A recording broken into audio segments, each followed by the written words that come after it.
Here's my one, I don't know if it's a criticism, observation, let's call it an observation.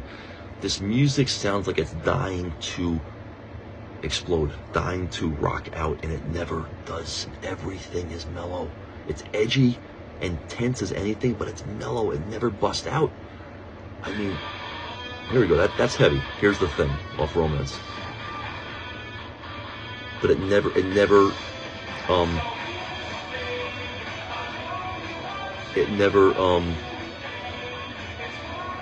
elevates in terms of aggression any higher than this. That's as heavy as it gets, and it's great. Great hook. Again, very millennial, Gen Z note choices, to my ear at least. Like artistically kooky. I love it. But man, oh man, this band, and they're clearly a rock and roll band. You hear the edge and the tension. Hear that? Another, sounds like a sampled vocal they cut up and threw into this. Awesome. It never gets any louder though. And it's not about having a subjective preference for hard rock or heavy rock and roll. It's about balance and diversity in sound. You know, I just thought of Leonard Cohen. I love Leonard Cohen. He was always mellow for the most part. Yeah, he was always mellow.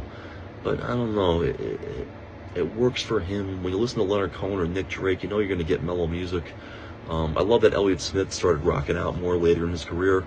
Songs like L.A., the ending of Can't Make a Sound, whew, gives me chills. And that's to my point. Like, you want as much diversity in your sound as possible. You know, you want balance. Especially, I guess the issue I have with Fontaine's DC, sorry, is that, you know, like I said to begin with, this music sounds like it's not only waiting to bust out, but that it's promising to, and it's about to bust out at any moment, and it never does. And to me, maybe I'm digging too deep here, but I can't help myself. It's the way my brain works. It's very illustrative of our emasculated times. Current times have not been too kind to men. You know, the ideas of toxic masculinity, third wave feminism. I think feminism as a whole has been a disaster for society, but third wave feminism is brutal and militant. And that's seeped into a lot of male culture. And I think if this band came out in the 90s, man, they'd be, again, you don't have to exclusively rock out and be heavy all the time, but they would be incorporating more masculine driven, and females can have masculine energy too. I've said before in another video, Fiona Apple has tons of amazing masculine energy. Tori Amos does too. L7, amazing, you know, punky rock and roll band in the 90s. It's not exclusive to men, but I would describe rock and roll energy as masculine. It's assertive, and it's very, I don't know, very in your face. And yeah, like, if this band came out in the 90s, they'd be rocking out harder. But since they came out, I believe they started in 2014. I don't know, you know, I that's my take, is that it seems like that in that regard they are an unfortunate product of their times. And I hope with Trump getting back in office and things, you know, hopefully coming back to the middle in our society, and things, you know, things like masculinity, of course, proper masculinity. I'm not, you know, no one's, you know, no reasonable person is in favor of extreme masculinity where it's taken to a dark place. Of course not. But just, you know, reasonable, gentlemanly, honest masculinity. I hope that gets reintroduced into our culture, and especially into our artistic culture. And a band like this, I hope they turn the amps up a bit more and start, you know, whacking on that guitar Cobain style in the future. Another take I had, I want to relate this to another record. I just did a video on Toadies Rubberneck, the band Toadies from 90s. The song Possum Kingdom, great song. So help me Jesus. The record's really great too, Rubberneck. I randomly checked out another 90s album that I never dug into. Porno for Pyros, their debut record, self-titled debut, 1993. Amazing, amazing, amazing. Another wonderful artistic product from Perry Farrell, and I don't know the musicians he worked with on this record, but man, it's amazing. A bit of a more of a hippie-ish, free-spirited take on Jane's Addiction, although it is, some of the music on the Porno for Pyros debut record is very similar to Ritual de la Habitual, which I think is probably, I love Nothing Shocking, but I think Ritual is probably the best Jane's Addiction record. Stuff like Obvious, with that piano groove, that, you know, that kind of hippie-ish, barefoot skipping in the grass piano groove that builds up to a frenzy as the song goes on. Yeah, great album, Porno for Pyros. And I listened to the DC Fontaine's record and the Porno for Pyros debut at the same time, pretty much back to back. And the take that I got from both of them when I synthesized the listening experiences together is that they're both equal in terms of quality, musical quality, and creativity.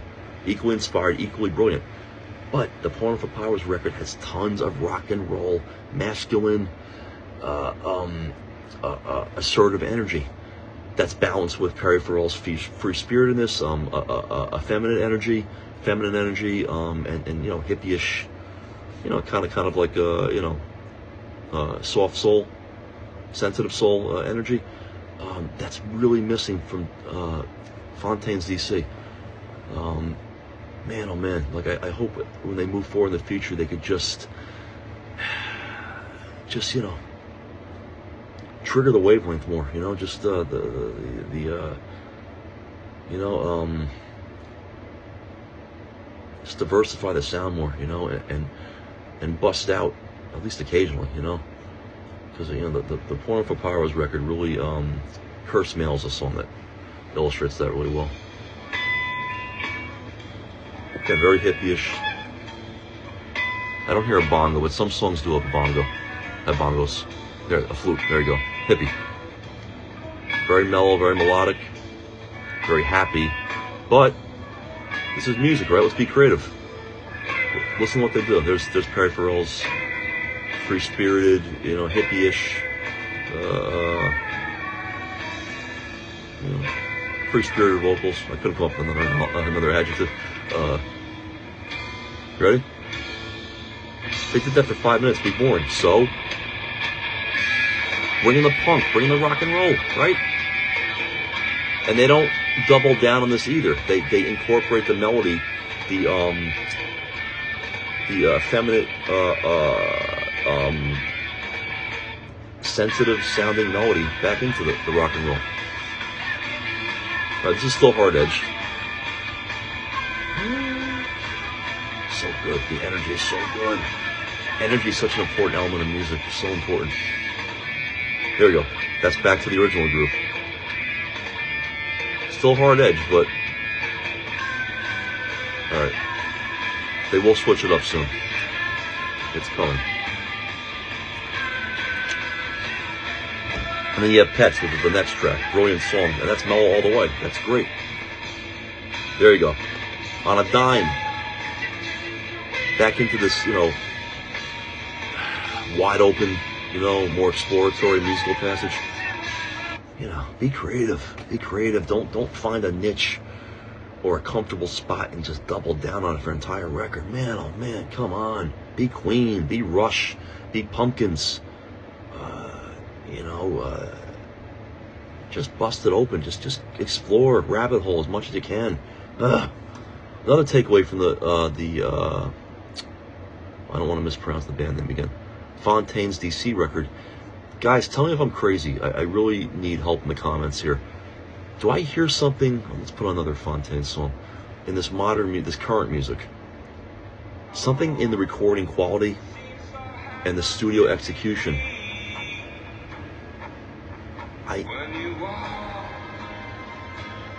It's sterile. Am I crazy?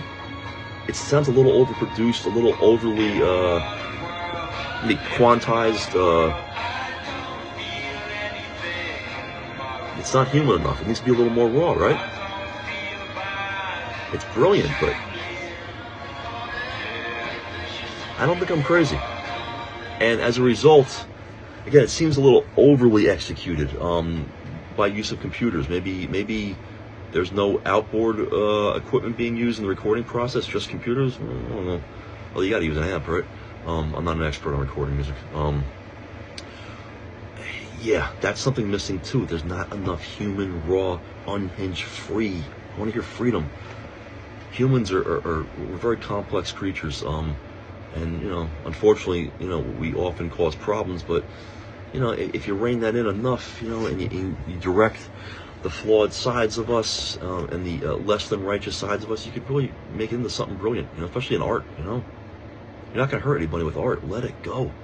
And this studio execution, it holds me back from getting into the music more deeply. Even though as I hear the music, I think it's brilliant. But there's something about modern, current music that it sounds, again, jump all over this in the comments if you can. It sounds overly produced, overly executed, too computerized. Yeah, I think that's something we've lost from earlier music, past music. Okay, that's all I got. Again, brilliant stuff. Fontaine's DC. Musical art, rock and roll is still alive. Excellent. I can release myself from the deep music listening depression I've been in for the last 10 years or 15 years. Okay.